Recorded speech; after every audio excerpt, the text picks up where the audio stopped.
Welcome to episode 8, series 4 of Diabetes Health Matters. My name is Dr Joan St John and I'm the host of Diabetes Health Matters. This webinar series is sponsored by Eli Lilly and Company and Menarini, although they have no input into the content of the webinar series.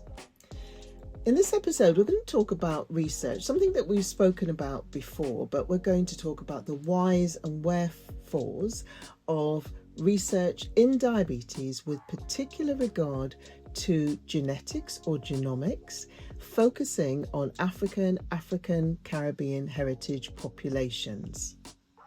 Why should you take part? What does research mean? What does it look like for me as a participant? Should it look like for me if I'm a researcher? We're joined by an absolutely fantastic expert, Dr Veline L'Esperance. She's an academic general practitioner and senior clinical lecturer at Queen Mary University of London. She co-leads Black Health Legacy, and it's a landmark study, so we're really privileged to have her. It's been funded by the Wellcome Trust Discovery Award, and it's seeking to address health inequalities and advance equitable health outcomes for Black communities. She's also part of the NHS Race and Health Observatory, where she gives advice and contributes to that body in terms of national policy, in terms of research on race and genomics and health equity. Her research is focused on primary care, health economics, and health inequalities. And she's got a strong focus on being inclusive in the methodology that researchers use. She's a former National Medical Director, Clinical Fellow, and recipient of the NIHR Academic, Clinical and Doctoral Research Fellowships. She's so committed to developing evidence-based, community-informed approaches to improve health equity across populations. So we're really delighted to have her speak to us. So stay active in the chat, ask lots of questions, because I'm sure there'll be lots of questions arising and lots of lived experience from this particular topic.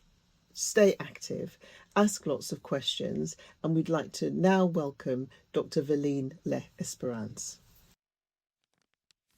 Welcome, Dr Veline.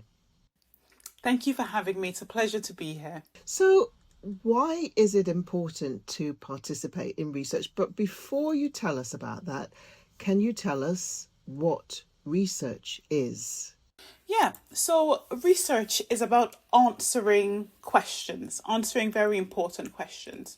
And research, there's a spectrum. It can go from answering questions, for example, in a survey, to doing qualitative research, i.e. talking to people one-to-one and getting their views on a topic, or doing a focus group, doing that within a group. And then research can also include what we call clinical research. And that can include taking samples sometimes, or taking your blood pressure reading, or just having a look in your medical records anonymously and looking at the data that comes out of that. And then we have the end spectrum, which is sort of clinical trials. And that's where you enroll in a clinical trial to test, for example, the safety and how effective a drug or medication or a diagnostic tool might be. Yeah. So, I mean, somebody who approaches you on the street is almost like a form of research as well. Those surveys are part of the research. And then right at the other end of the range is the one where you have to sign, obviously, consent, and a sample may be taken of some sort for the clinical research that is happening. So it's really a wide range. And why is it important to take part?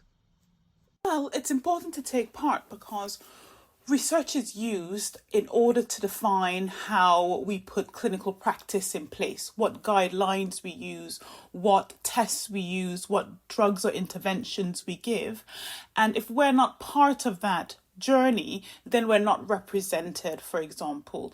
So it's really important to participate so that data from Black communities are included in research. And when we think about diabetes and we look at the scale of the problem with diabetes, there's a lot of health inequalities that are faced with Black people with diabetes, and research can be used as a means of correcting that.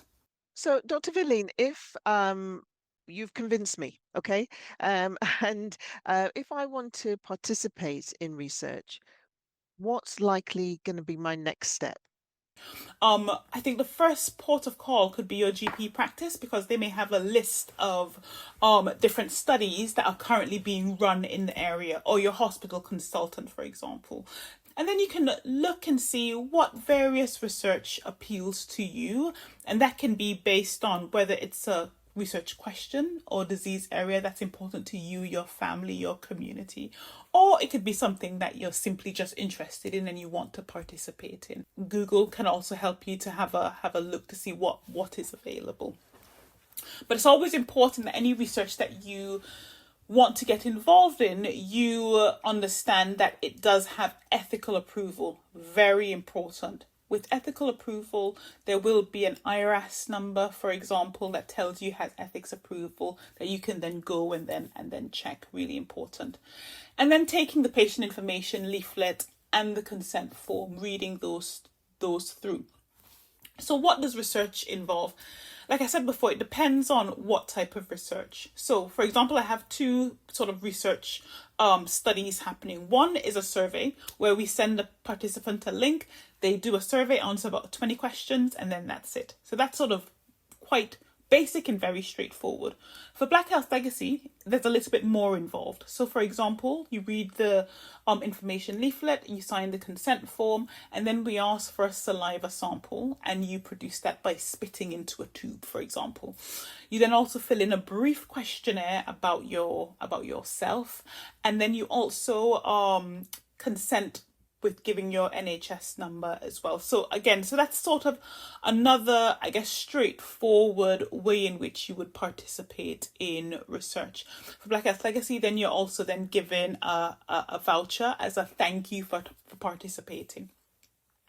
For other studies, for a clinical trial, that may then have different approaches, but what is always involved is the patient information leaflet, the consent form, and then whatever that study is delivering.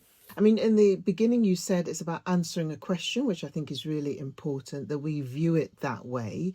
And a lot of people would not really look at research as, if I'm not part of it, how can it answer a question about me? Yeah, because again, that comes down to being of a population, of a group of people where I understand that there are disparities. I understand that there may be differences. And those differences, let's be clear when we talk about research. Sometimes there could be biological differences, but then sometimes those differences are because of things like, for example, structural racism, socioeconomic deprivation, historical underinvestment in research. So we just need to sort of be clear when we're talking about these various different aspects. But when we think about diabetes research, we just need to take a step back and then think about the scale of the problem. Yep, diabetes does not affect all communities equally. I'm sure some of your listeners may already know that Black adults are twice as likely to be diagnosed with type 2 diabetes than white adults, for example. 40% higher prevalence of undiagnosed diabetes in Black communities, 3 times greater risk of end-stage kidney disease as a diabetes complications, and then 60% higher rates of lower limb amputations as well. So that creates or tells us a very stark story, okay? And it tells us that these inequalities are real, and research may be able to answer some of them, not all, like I said before, because there are other structural issues at bay, but research may be able to help answer some of these questions. So I think one of the things we have to acknowledge is already research has given us this information. So it's answered, we could say answered or partly answered these questions because there are more questions, and that's what research does. It tends to generate quite a lot of other questions, doesn't it? And, why is it the case that if you're from an African Caribbean background or heritage, you're twice as likely to develop type 2 diabetes? So it's really important, I think, to recognize that we wouldn't have this information if somebody hadn't done the research into this already. Yeah, this is very true, but it's also about where we focus our research as well.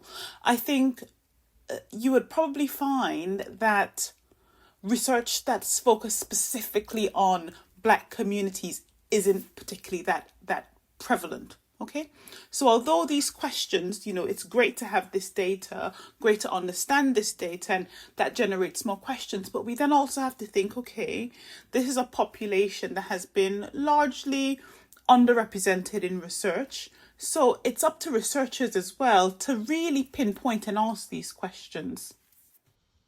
So how do they reach these populations? So really important. And I think in order to understand lack of participation, we also need to understand the barriers, okay? And we need to understand those barriers in order to address them. So I think one of the big issues has been historical mistrust, okay? Centuries of medical exploitation. Then we also need to think about the structural and systemic barriers, lack of diversity amongst researchers and clinical staff, having that cultural competency, understanding the language and the culture of the different communities, I think is also really important. And then there's practical and logistical challenge as well, geographic barriers, people needing to get time off work. So sometimes as researchers, we're not as flexible as we should be to be inclusive as we need to be. So I think that's really important as well. And also information and awareness. How are we going about to recruit participants? Where are we going to?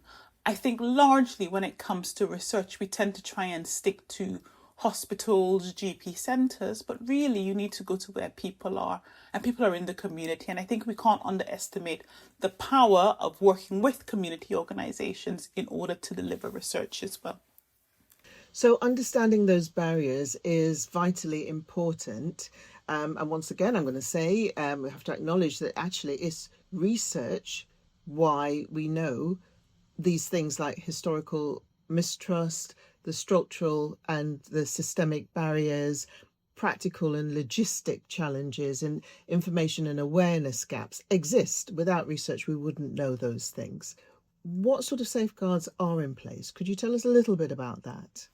Yeah, so within the UK or within any sort of country, you have ethical safeguards. So you have ethical committees that are designed to protect patients' safety, importantly. And by safety, we just don't mean against physical harm only, but also to protect them and their personal data. Okay, so there are these national ethics boards where you write a protocol, and in that protocol you describe how you're going to recruit participants, where you're going to recruit them from, what methods you're going to use.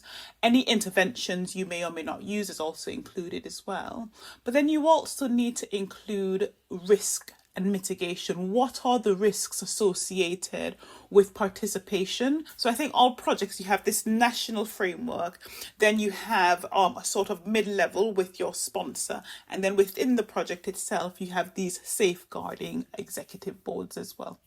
So many different layers of safety inbuilt now in studies. So people should not be able to get away with unethical practices when they're setting up a trial of any sort. So lots and lots of safeguards. So I think that can be quite reassuring, but obviously you have to read the consent form and you have to go to a reliable study group. Is that fair to say? Yeah, I think it's really important. If anyone is approached to take part in a study, there are two very important things. One is a patient information leaflet or summary, and that tells you in plain English what the study is about. Okay, and in that patient information leaflet, it gives an overview of the study, a little bit about the study team, tells you what you're consenting to, so what you are agreeing to. It also tells you if you decide, you don't really, you've signed up and then you don't want to sign up anymore, how you can sort of remove yourself from the study as well. And also, don't ever feel you have to say yes straight away. You can also take the consent form and the patient information leaflet home, have it read with your family members or a good friend who can also sort of challenge whatever is there, and then you can go back to the study team and raise any questions or concerns. Yeah, fascinating. Now, I know that your specialist subject is about genomics. Now, a lot of people won't even know what genomics is. So the same way we described what research is, would you just give us a few words about genomics? Yeah, so when we talk about genomics and genes and genetics, really what we're talking about is what makes you you. Yeah, so we talk about your DNA. So what makes you have brown eyes or dark eyes? What makes you your hair sort of kink in a certain way? What creates your complexion? So all of these things are really defined by our genes or our genetics. But they also tell a different story. They also tell us why we may be at risk for certain conditions or diseases, or why your bodies may break down different drugs in different ways. So genes are essentially, it helps to define who we are as people. Fantastic. Thank you. So if we're talking about genomic research now, is the representation of people of African Caribbean descent the same as it would be for other populations within this research? Because I would think that genomic research or genetic research is fairly new in the research field. When we're talking about, like hundreds of years, genomics stroke genetic research is fairly new. Is that true to say? Yeah, I mean, I have a graph up now. What I am showing is a graph that shows global genomic studies. So every time you have a study that uses genetic data, you then input that into a large sort of database. So then you can see where representation is, okay? And you can see that it started to increase, let's say about 2012, and then a really sharp increase maybe around 2017. Okay, so if we think about the global population, and this is in billions, Black people represented, or people of African ancestry, I should say, represented in purple, make up about 16% of the global population. Okay, and that's in purple. And in pink at the top, that's people of white European ancestry, also making up about 16% of the global population. But then if we look at the graph itself, which represents how many individuals are in these genomic studies, we can see that a large proportion, about 86% in the pink, are represented in genomic studies, whereas you can hardly see any of the purple. And that's because people of African ancestry make up about 1.1%. So when we think about that in terms of scale, make up 16% of the global population, but 1% in genomic research studies. And people may say, well, why is that important?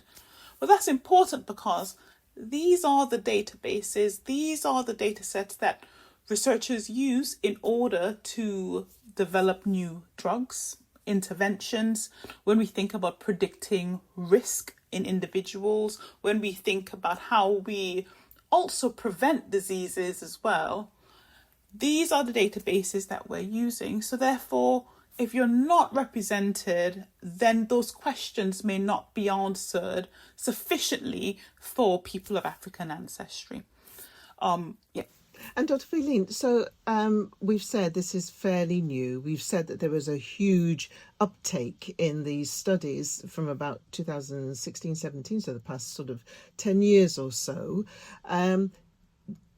Were lessons learnt from other types of research. Does that make sense? Given that it's fairly recent in the research field, studying genetics, did we learn lessons? Is this the same representation that you would get in other types of research?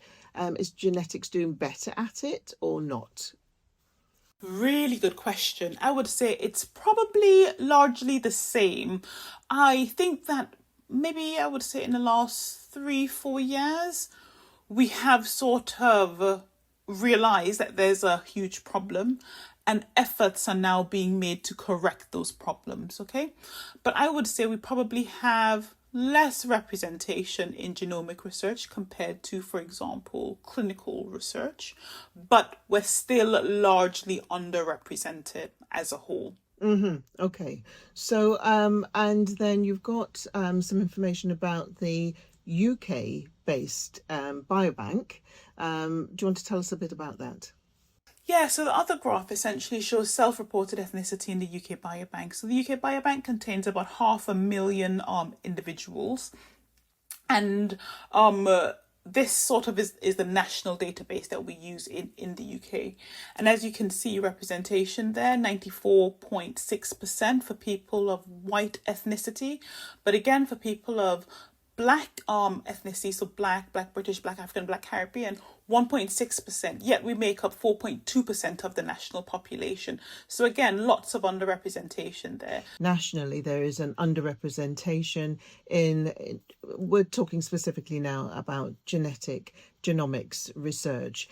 Now, let's say if we are from the participants' point of view, what are the benefits? We know, well, I can say from what you've said already, answering some of the questions about us and including us is a very important positive of participation. What else would you say? Yes, I would say when we think about, why should you participate? Well, we can achieve a lot. We can discover genetic variants that are linked to diabetes risk, for example, or those that are more prevalent in people of African ancestry. And that enables us to develop what's called precision medicine better for everyone. So precision medicine is thinking about developing interventions that are specific to that individual. Okay. Again, when we think about treatment guidelines, they should be validated across ethnicities to reduce harm, and also to reduce any errors in prescribing as well. Participation also helps to generate evidence to support targeted prevention in Black communities, where early intervention is really needed. So that's another way or another reason why participation is important. Research also influences NHS commissioning decisions, national screening policy. We can, if we look at what's happening with prostate cancer screening in Black men, no evidence doesn't mean that you shouldn't screen, as an example, as an aside, but that's an example. And then it helps us to build evidence that helps to dismantle false narratives, that race is biological, and replacing it with a nuanced understanding of the social determinants of health. So that's why I said we need to be careful, because there are some biological determinants, but there are also social determinants as well. And the more research we do, we can unpick those more carefully. Okay, we've got to spend some time on this because there is so much within this. So it would enable in terms of things like diagnosis. Yeah. So it is going to perhaps revolutionize. And I say that because if we think of the field of people living with type 1 diabetes, I think there is some, I call it almost like a revolutionary change that's going on now, that we may be able to predict in the future who is at risk of developing type 1 diabetes with the studies that are happening at the moment. And that is something that is really new, really innovative, and really exciting in terms of people being prepared for a diagnosis, as opposed to that very difficult, challenging shock that can come for parents and a child when they are diagnosed with type 1 diabetes. So in terms of diagnosis, it can help. In terms of treatment, it can help. And then the last one that you said, I think we have to go over that again. There can be this mismatch between thinking something is biological when actually there is a social determinant for it, or thinking something is related to a social determinant of health when it actually may be biological. And genetic research can help us with that. How far away do you think we are from some of these things? Are these within, I'm going to say, your lifetime, Dr. Veline, or my lifetime? What would you say? I think probably towards the end of our lifetime we will be there, but we're making small strides. We're making small strides, and I think that's really important. And if I may, could I give an example in terms of diabetes diagnosis and some strides we have made? Yep. So, most of your audience will know that diabetes essentially is the disruptive of glucose homeostasis. Yes, and you can end up with loads of complications from it. But when we think about diagnosis, specifically in the UK for type 2 diagnosis, we use a test called HbA1c. Okay. And HbA1c essentially is an indirect measure of hemoglobin, of glycated hemoglobin. So the amount of glucose that is attached to a red blood cell. And it can be measured over like a 3-month period, it's the average over a 3-month period. The really good thing about HbA1c, as you would know, is that you don't need to fast and you can just have it done at any time, and it sort of gives you an average over 3 months. Whereas for fasting glucose, it's a direct measure of how much glucose is in the body, but it requires you to fast and it only gives you that result over a specific time point. Okay. So when we think about the HbA1c blood test, because that's looking at glycated hemoglobin, we then have to think about what is that actually looking at. So the downside is that some red blood cell traits can affect glucose or affect HbA1c independently of glucose. Because if you have a red blood cell that lasts 3 months, and HbA1c then measures how much glucose is attached, if that red blood cell is breaking down faster, then it can underread the HbA1c. Okay. And there's certain variants or gene changes. So when we use the word variant, it means gene change that can affect the red blood cell. We all know about sickle cell anemia as one of these hemoglobinopathies that can affect the red blood cell. But there are many others. So there's one in particular called the G6PD gene. And that particular variant or gene change in that causes what's known as G6PD deficiency. Okay. Now, so why is this important? It's important because this condition is largely silent. By silent, I mean that it doesn't cause you any harm that you know about. And most people don't even know they have it unless you've taken certain medications or eaten certain foods where you then end up with a reaction. And this is important for Black populations because having this variant protected our ancestors against malaria, where malaria was prevalent. And because we're talking about genes, it's then been passed down through various generations, essentially. So that's why it's more prevalent amongst, for example, people of African ancestry. Okay. So if we think about this particular gene, it's passed down via the mother, okay? So it's on the X chromosome. So because it's passed down via the mother, males only need to have one copy, okay? Because you have an X and you have a Y for men, okay? So it makes it easier to determine if men, for example, have this G6PD deficiency, okay, because it's carried on that. For women or for females, it's a little bit more complicated than that, okay? So that's why I'm going to be talking about men with diabetes going forward.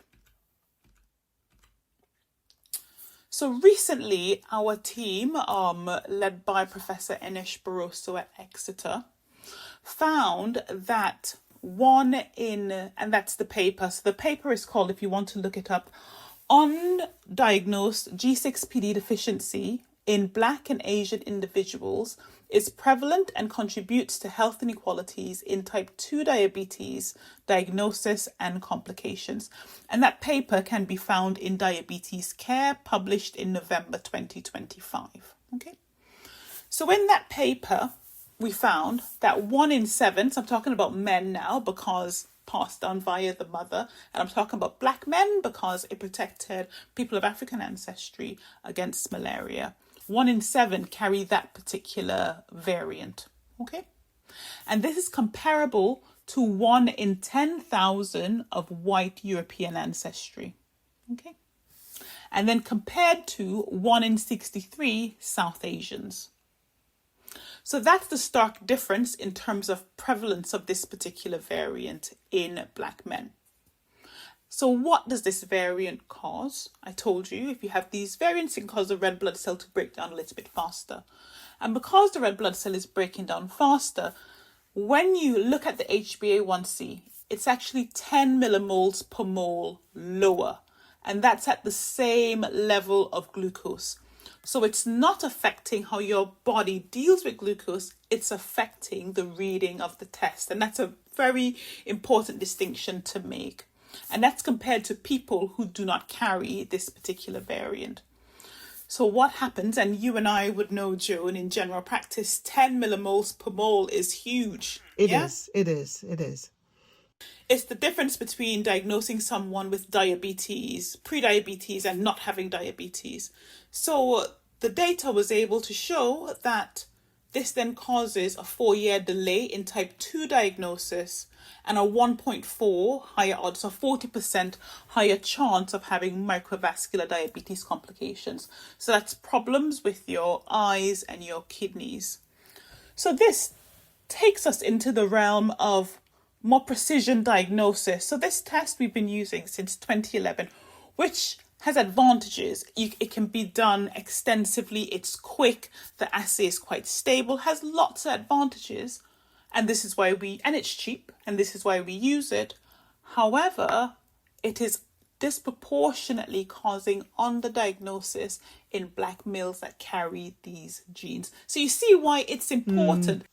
And it's very interesting because in order to sort of get to this point, you needed to have researchers that actually focused on Black people. By focusing on a particular population, you can uncover information, knowledge that will give you a targeted approach, because now the next step is to use this, to utilize this to inform things like NHS policy nationally.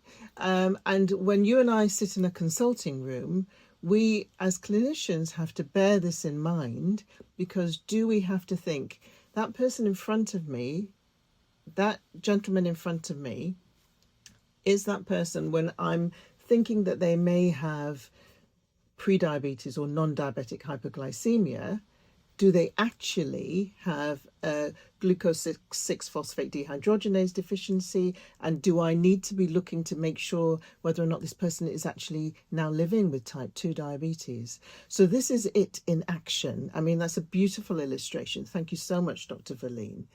I wondered if there was anything else. I mean, that just illustrates it all for us. Is there anything else you'd like to share with us?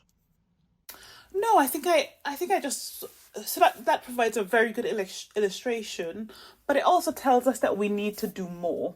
And I think there's a responsibility that the research community also needs to have. We sometimes put the onus on patients and say, well, patients don't want to participate, the public don't want to participate, but the onus actually needs to be put on clinical academics, clinicians and researchers, and say, well, what are you doing in order to ensure that you're getting people to participate?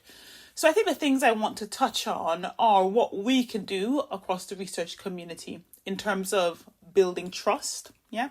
So I think it's really important to acknowledge the historical harms. When me and my team, we go out to community events to recruit participants, there is not one instance where someone hasn't said, but look at what was done to us in the past. Yes. How are you any different? So I think it's really important to deal with that head on. And you don't necessarily need to be a Black researcher in order to do that. I think all researchers need to acknowledge these historical harms and then commit.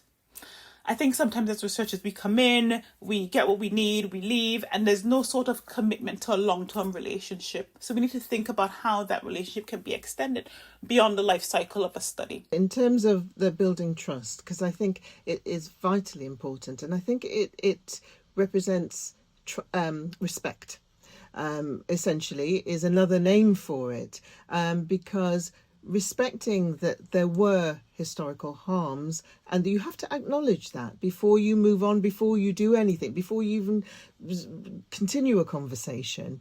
When we talk about funding community-based researchers or participants, properly fund them, respecting that somebody may have other commitments within their life, and addressing that in a respectful way. A £10 here, I'm sorry, and a £5 there is not going to cut it if somebody's losing a day or a half a day's work or has childcare responsibilities or something like that. And this is something that came across from our Healthcare Professionals Forum, in the session that Dr Veline was part of, that people have to be respected and recompensed in a proper way, not just as a token.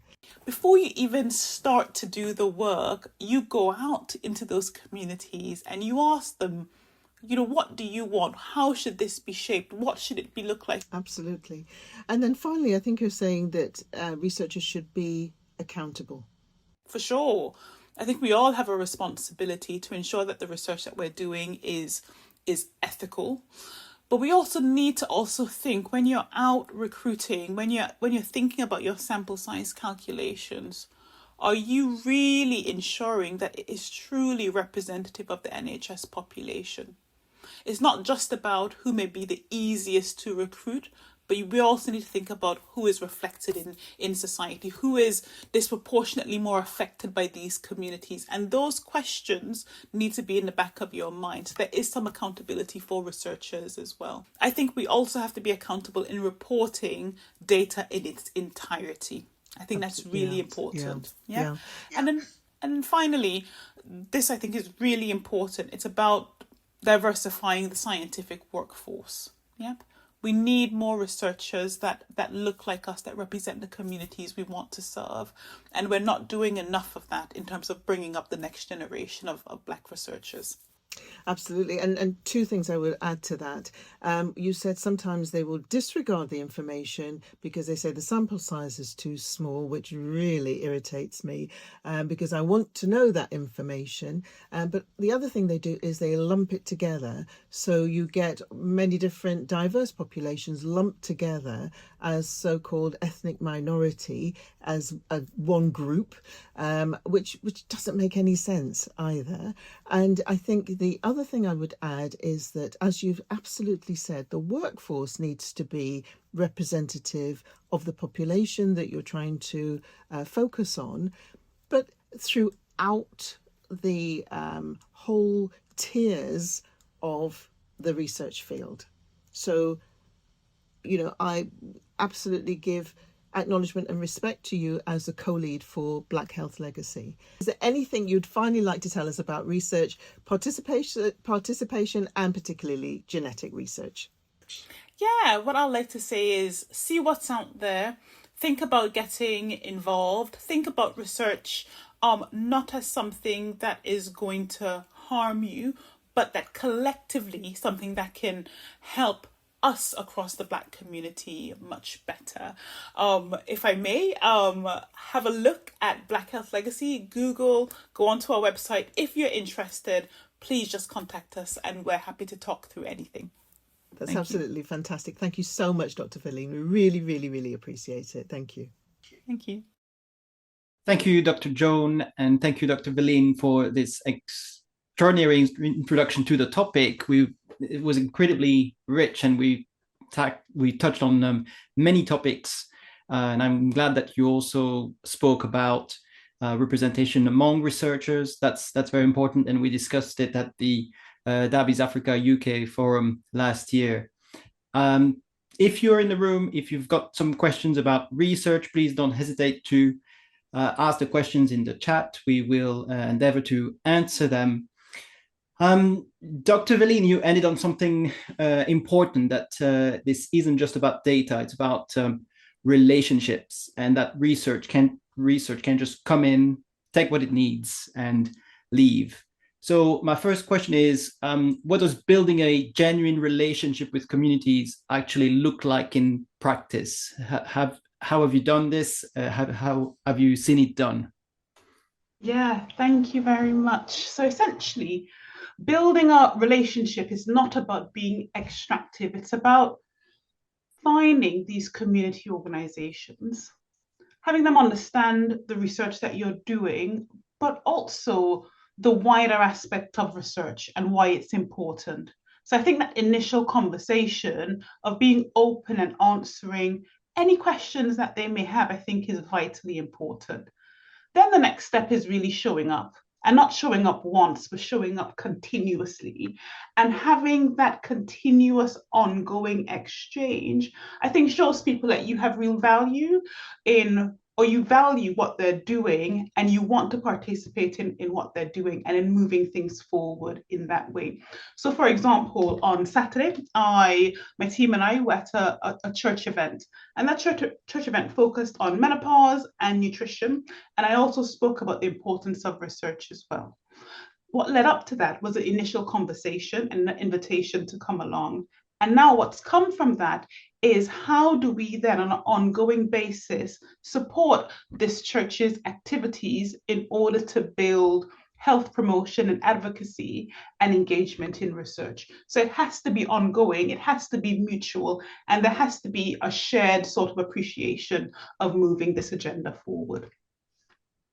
Thank you, Dr. Veline. And what we've found also is it is helpful to build a relationship, not just necessary. So it takes time and it takes resources, but to have a first conversation where we're not necessarily taking out the laptops and recording everything that's being said, and ticking boxes on a sheet and next to the people that we are speaking with. If we're, for example, running a focus group, that can help a lot to really try and explain what we're doing in a less formal way, because it really depends on the atmosphere that we set in these settings.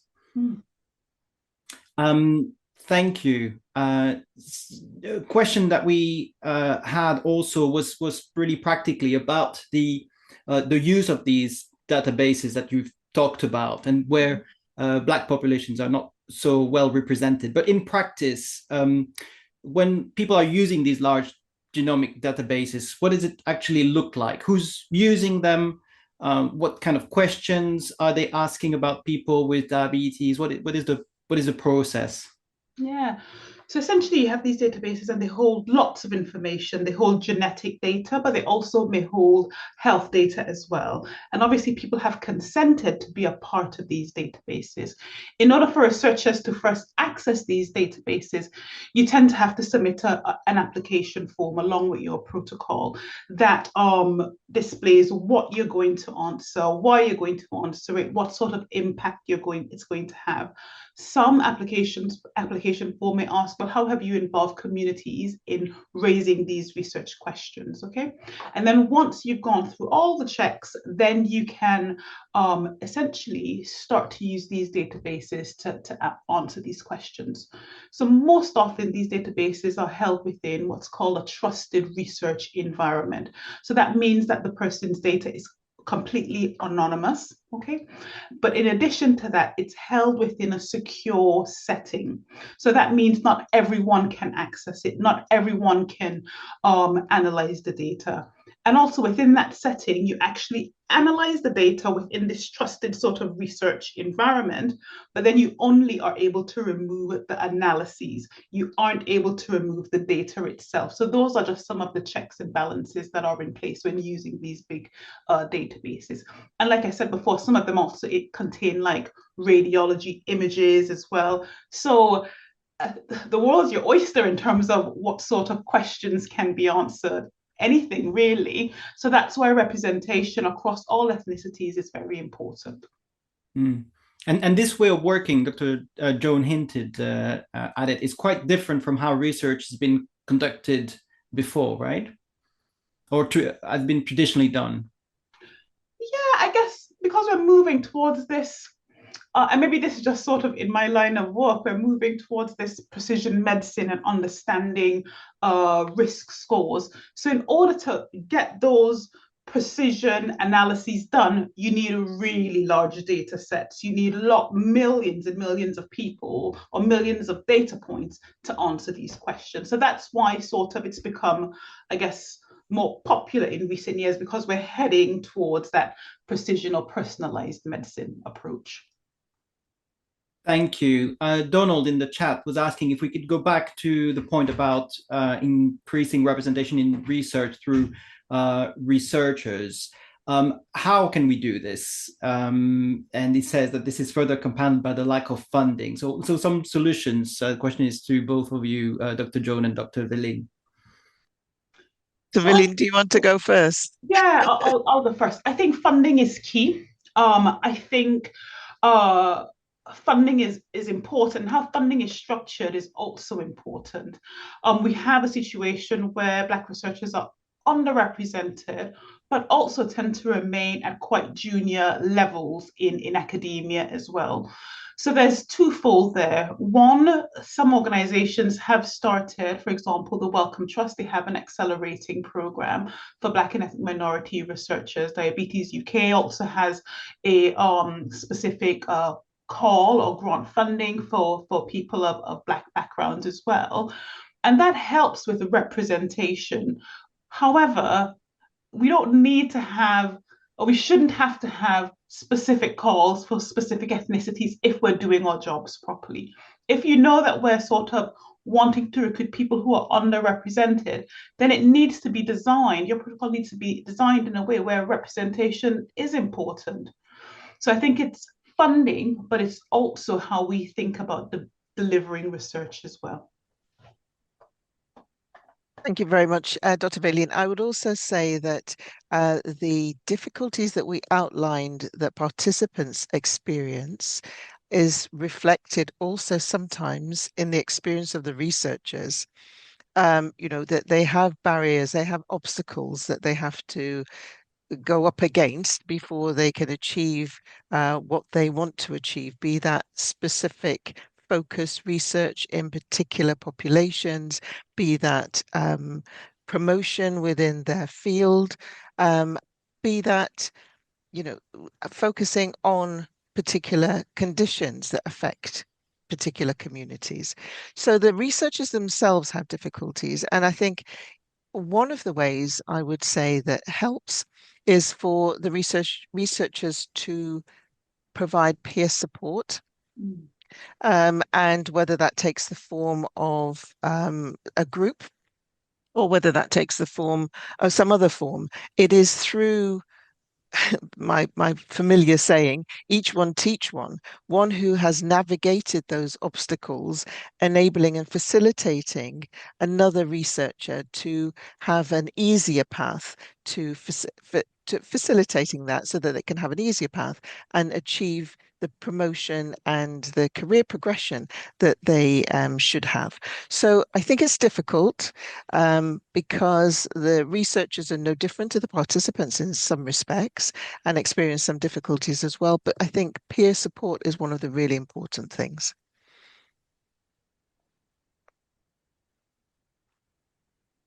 Thank you, Dr. Joan.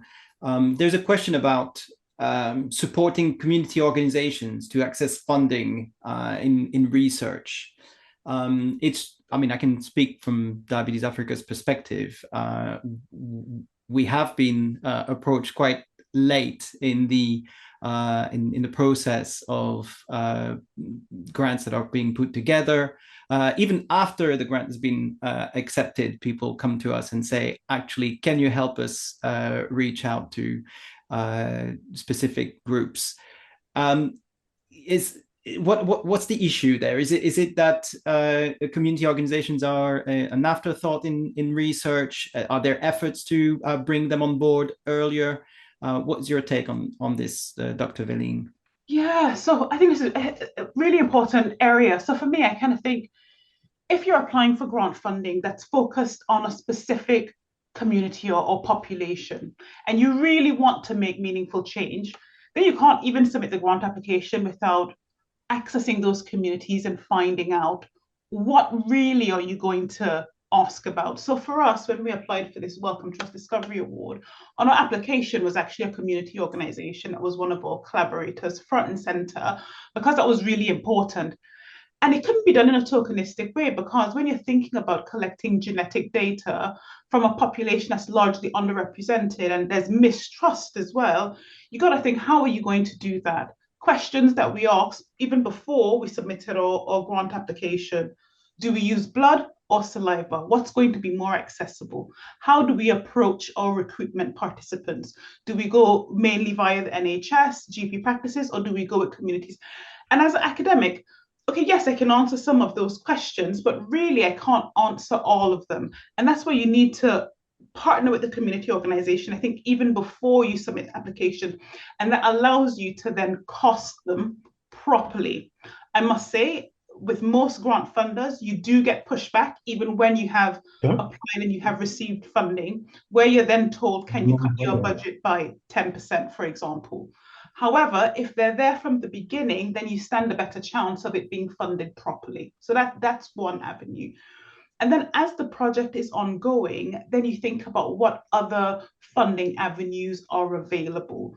Some may not just be about research, some may be about health promotion or advocacy. And it's about working with those community organizations to see where you can lend your skills to help them apply for other lots of funding. So I think it's an ongoing process of getting the grant funding, but then along the way, what other funding aspects are available to keep it going, but also to create some sustainability in that organization when your project has ended, that they have then taken on, learnt the skills about research, and then can go on and participate and help with other studies as well. So it's not easy, but it's possible. It's more possible now than it was 5 years ago. Thank you. Dr. Joan, did you want to add anything to what Dr. Veline said? I think it's a little bit like what I said about the researchers, that usually with community groups, that knowledge, those skills, that knowledge base is not necessarily there for a small community group in terms of applying for the funds. And large groups, large organizations tend to get more of the funding cake, if I can put it that way, rather than the small community groups. So again, whether it's community groups that need to band together to share the knowledge so that they can be better skilled at applying for funds, I think that is one of the things that would be helpful. I think many of us have tried to apply for funds to do particular things like research of various types, but may not be successful because we don't have that knowledge base. We don't have the knowledge and the skills in order to make a successful grant application, which is a skill in itself, actually. Thank you. And Sally, actually, I think picked up on your point about peer-to-peer support, and she's submitted a topic for a fellowship application. So I'll leave it to you, Veline, to follow up with Monica, perhaps, because the questions are quite specific to our research. But thank you, Monica, for sharing this, and we'll definitely pass it on to our speakers to respond to you. Let's carry on for a bit, because we had quite a few questions also prior to the interview. People who have registered and asked questions. One was about representation, and I think we saw this in the chat as well. Can you tell us more about who is actually in these data sets, and are there young people, especially adolescents from Black communities, that are in these data sets, as this may also help some aspect of the research? Yeah, so depending on the specific research questions, so most genomic research tends to focus on people that are at least 16 and older, essentially. There isn't sort of a database for younger people, or for others, it may be 18 and over. What we do find is that as people get older, so 75 and older, that sort of representation tends to drop off. So if you can imagine who is available to do research, it's people sort of in middle age that have a lot of time on their hands. So then you miss sort of the more elderly people who may not be able to go out to these centers, or people of working age as well. Thank you. I'm going to go back to the questions are in the chat, but also I had a point about more generally speaking. You showed that people of African ancestry are a significant part of the global population, but barely represented in genomic data sets. And that has an impact. You mentioned the HbA1c issue. So should clinicians be questioning the tests like HbA1c more actively in certain patients as a result? Dr. Joan, or Dr. Joan, what do you want to start here? I think Dr. Veline is the expert here. No, because Black Health Legacy have done this work, and I think it's really exciting that we can have what Dr. Veline has described as precision medicine. That's where we're heading to with this information about glucose 6-phosphate dehydrogenase deficiency and the HbA1c and the diagnosis. So that's where we're heading with this first step along that path of this study. So I'm going to hand over to Dr. Veline because she's the expert in this. Yeah, so the first thing is about answering that sort of question and answering it in an academic way. And you publish in a paper, and then that's great, yes? But that's just the beginning, because it's not just about finding this inequity, it's then about acting on it. And we practice within the NHS, so therefore, in order to make meaningful change to guidance and to policy, it actually takes a few steps. So you can't just go from publishing a paper to having policy change. So what we're doing with Black Health Legacy in collaboration with the NHS Raising Health Observatory is that we're convening a collection of national stakeholders. So that's people who have a vested interest in how we deliver diabetes care, and thinking about, with all these experts in diabetes, in policy, in guidelines, in this meeting, how can we move this forward? What's the best approach? And there's multiple approaches that you can take, but really the next step is convening that national discussion about where we take this next. And I'm happy to say that we're having such national discussions in May. So hopefully we will then see what the next steps are. But change does take time, but we have passed the first hurdle in that we have this information and now we're acting on it. But I would say that any clinician needs to focus on the individual in front of them. Yeah, so you need to think, what am I doing for the person in front of me? And now that this data is out there and this information is out there, then you really just need to think about, am I really giving the right care to the person that I'm seeing? Thank you. Did you want to add anything, Dr. Joan? Oh, I think that's it. This is the first step. And after the conversations, after the consensus will need to be reached with a variety of things taken into consideration, how we enact this really, I don't want to say exciting, because it's not exciting, but it's exciting the fact that we can precision care for a particular group. That is exciting as a clinician. Thank you. We had some specific questions about hair loss and changes to hair or nails related to people living with diabetes who are of a Black heritage. It sounds quite specific, but more generally speaking, is it the kind of thing research tends to overlook, and that could be addressed with the data sets that we're talking about, Dr. Veline? Yeah, so it is an area that has been looked at before. So I practice mainly in Southeast London. So I actually have gotten this query before, and I had to do some research myself to see what data was out there. So there is data out there on essentially women with type 2 diabetes having higher rates of hair loss, specifically in the center of the scalp. And this was mainly found in African American women, and it was sort of reported in what's called the Black Women's Health Study. So you can go out and have a sort of look at that. But that's something that came out of that large cohort study as well. So that's a study that looked at, I think, over 5,000 women. So it is something that's come about, and it makes sense because diabetes is a disruption of your metabolism to some extent, and how you grow your hair, your nails. If that's disrupted, then those things would be disruptive as well. But again, it's something that could be looked at in these databases as well.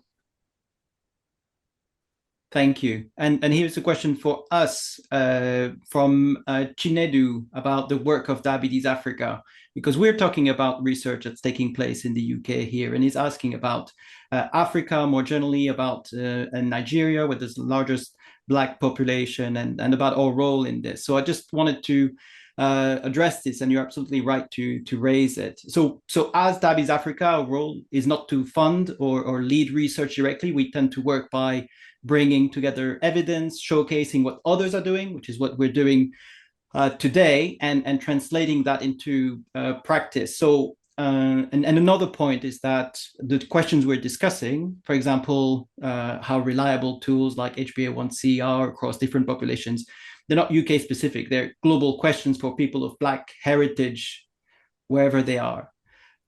So at the moment, we do have some work in the UK, mainly about quality improvement. And we've been involved in educational materials. You may have seen on our website, particularly education around diabetes foot care for people with darker skin. And in Africa, we're also leading on quality improvement work, particularly in Ethiopia. So there's a broader footprint. That being said, we're here today to discuss research, and we're committed to improving outcomes for Black populations globally. And a big part of what we do is connecting people, sharing, supporting the spread of approaches that work. So we'd love to continue the conversation, particularly to understand the challenges that you're seeing in Nigeria and where there might be opportunities. And that's exactly how actually we've been approaching our work, trying to identify where sources of funding might be possible, and try and seize these opportunities through a diabetes lens. And so we're very happy to continue the conversation to see how we can put together these proposals with partners. I think that's a role that Diabetes Africa can play. And so when it comes to research in Africa, that is quite difficult actually to come by. The funding is very, very limited. Dr. Veline, do you want to tell us more about the challenges of funding and research more generally for people of Black heritage? Yeah, funding is scarce in terms of applying for national grant funding. I think it's probably 1 in 10, probably even being overly generous there. So essentially, it is quite difficult, but we can't be discouraged. I think it's really important that where possible, you resubmit, you speak to others who have been successful, and you try and work together. I think we get into the habit that if we submit a grant application and it isn't successful the first time around, it just gets parked on a shelf. But if you truly believe in the science of what you're trying to do, then you try again, you switch it around and you try again to another funder. So there's something there about being resilient and persevering, I think, even when we know funding is extremely scarce. Yeah, and what we've been doing is not necessarily looking at diabetes specific funded, but sometimes when we are looking at the grants and the funding that's available, it's how we can meet the requirements of the funders, because they have some priority areas, and also address a diabetes in that through that work. So they may be interested in primary care, and we'll say, well, let's look at diabetes in primary care, because diabetes is such a marker for a good quality care. I think this is something that came up in the conversations that we had.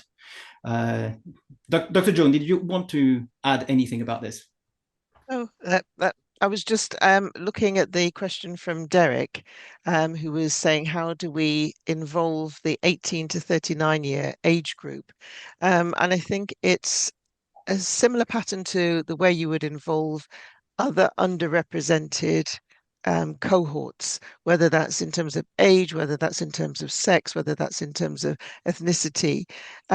You have to meet those people, whichever group you're trying to target or focus on, where they are.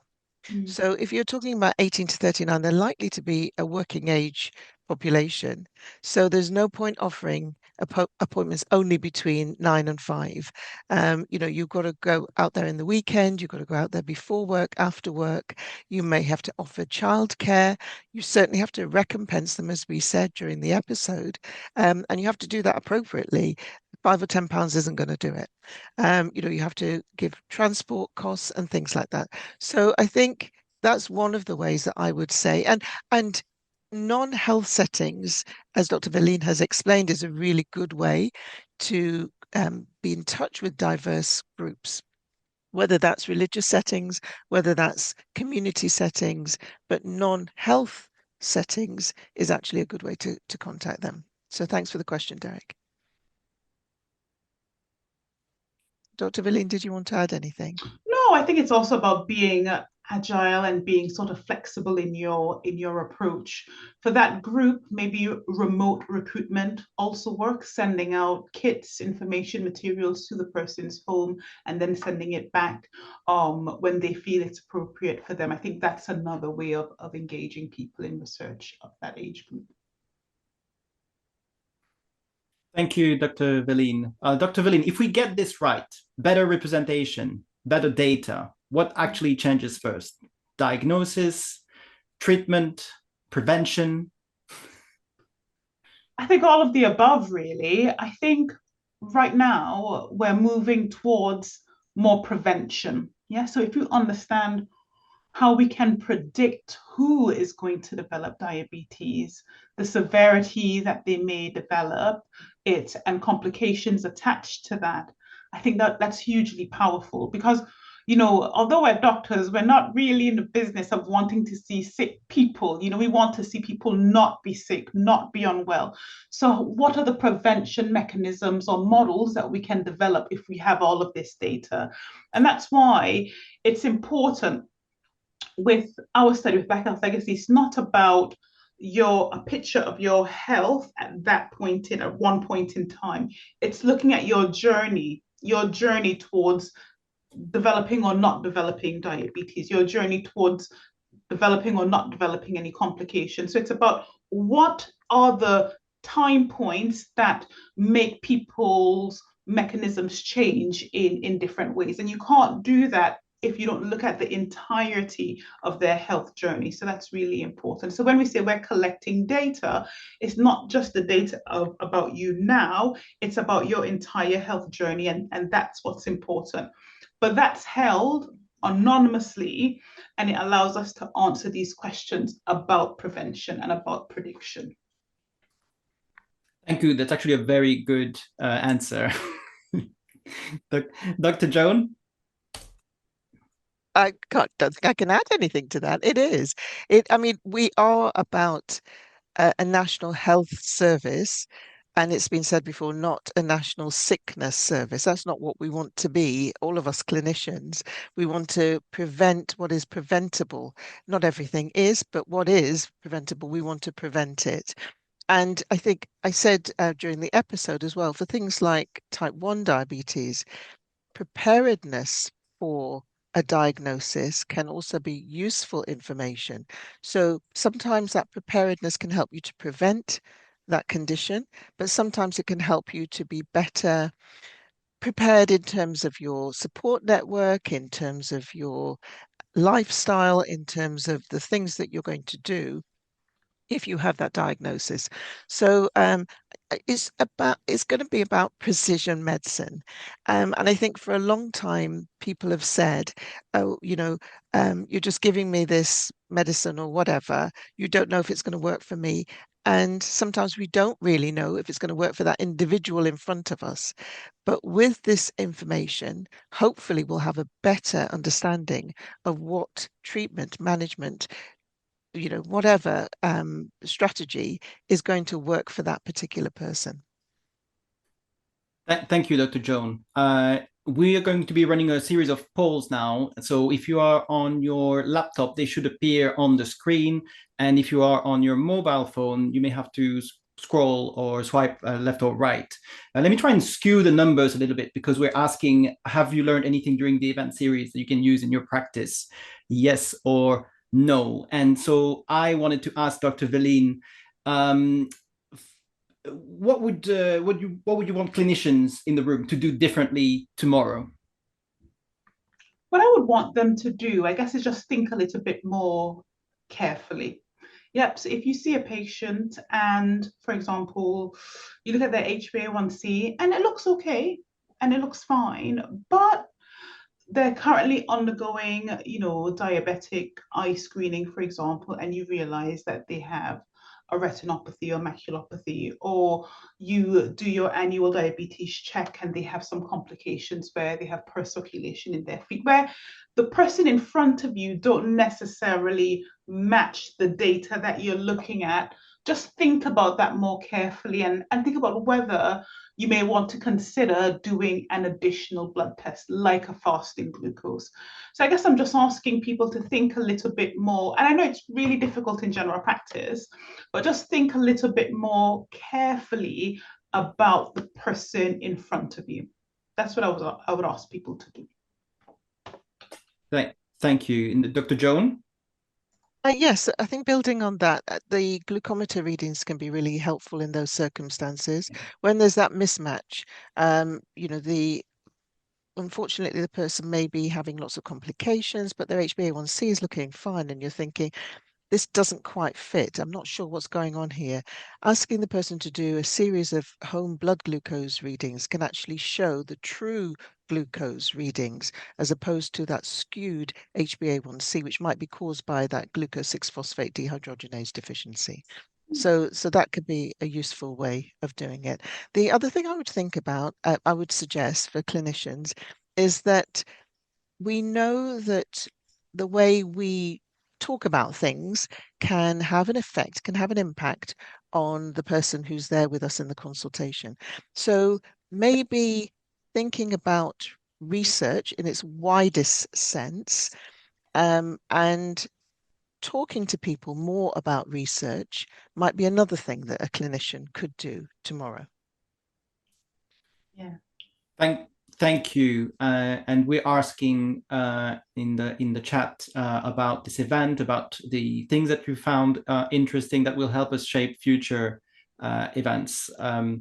With regard to research itself, what can clinicians do to inform themselves about the research that is currently being run in their area? Is that? Yeah, there are primary care local networks of research, and so you can find out what research is going on in your area. You can become a research practice. There's lots of ways that you can get involved in research. Yeah.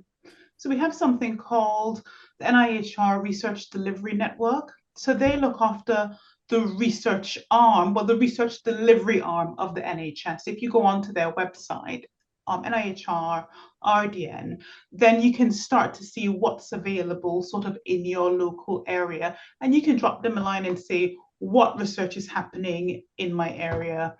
I want to see if I can get involved, essentially. And each region has a lead, has a settings lead. So your setting can be primary care, it can be hospitals, it can be community. So for example, I'm a primary care settings lead in South London. And then you have specialty leads for each specialty, whether it be cardiology, respiratory, general practice. Yes, we are a specialty.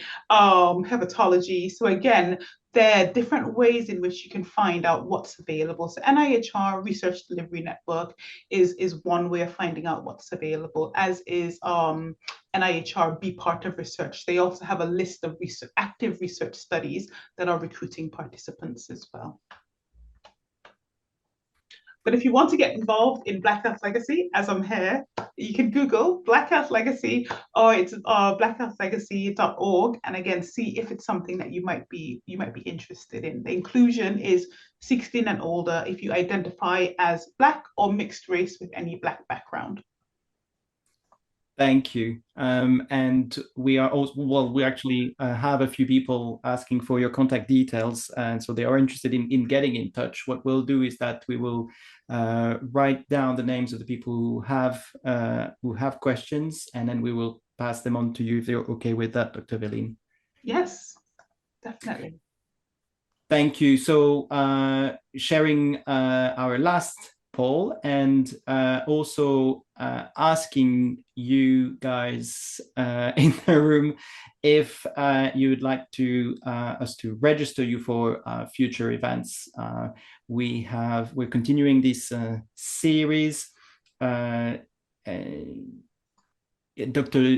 Joan, you can tell us a bit more about this. Are there any questions that we haven't answered? I'm looking at the chat. I'm looking at the previous questions.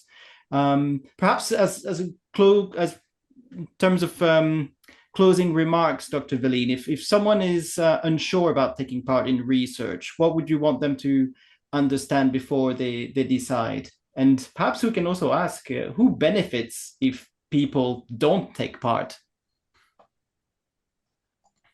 Well, no one benefits if no one takes part. I would say have a careful read of any patient information leaflet before you get involved in any type of research, okay? I think that's really important. You have to be very comfortable with what you're signing up for. And if you're unsure about anything, you can go back to the research team and ask them to clarify things that you're unsure about. And the good thing about that is that if you're unsure about something that's in the patient information leaflet, there may be someone else that's a bit unsure. And that may then challenge the research team to make it more understandable, to change perhaps the wording in a way, but also consult family and friends as well. They can also read it alongside you and help you to decipher whether it's right for you or not. Really, I think participating in a research study is a personal decision, and you have to be motivated either for yourself, or if there's no direct benefit to you, how does it move forward the community in which you sit? Thank you. And before passing on the microphone to Dr. Joan for the closing remarks, and thanks also to both of you, I perhaps wanted to ask everyone in the chat if there is a topic that you think Diabetes Health Matters that focuses on diabetes health for people of Black heritage should tackle in one of our future events. Please drop it in the chat. We welcome your suggestions and ideas about a topic that is important to you and you think we haven't covered. And I also want to point out that we have a YouTube channel, www.youtube.com/@diabetesafrica. You can Google it and find us. There is a ton of content on there about kidney health, about heart health, about diet, and a lot more. about sexual health related to diabetes. So please have a look at our content online. If you have any questions, they may already have been answered by our fantastic speakers. So that was it for me. Thank you so much, everyone. And back to you, Dr. Joan. Thank you very much. Thank you very much, Greg. Thank you very much to Diabetes Africa for their always professional production of the Diabetes Health Matters. So really, really appreciate that. Thank you to Dr. Veline L'Esperance for excellent information about research, why we should take part, Black Health Legacy, the fantastic work that you're doing there. And I'm hoping that you'll have lots of people that you'll have to go and speak to, Dr. Veline, following this episode. We really appreciate you sharing all your wonderful knowledge with us. And once again, I just want to give respect to you for co-leading Black Health Legacy, because I know that a lot of fantastic information is going to come from that project. So thank you very much for that. Thank you to all the participants and everybody who attended. Really appreciate your questions, your comments, and your insights that you've given us as well, and sharing your experience with us. And yes, if there's anything that you want us to tackle that we haven't tackled, because when you go on the YouTube channel, you'll see there's about 40 hours worth of information on there. If there's anything that we haven't tackled yet, please let us know so that we can answer that question for you. So wish you a wonderful evening, wonderful time coming ahead, because some of you will be celebrating Easter, and look forward to seeing you at the next episode. So thank you very much.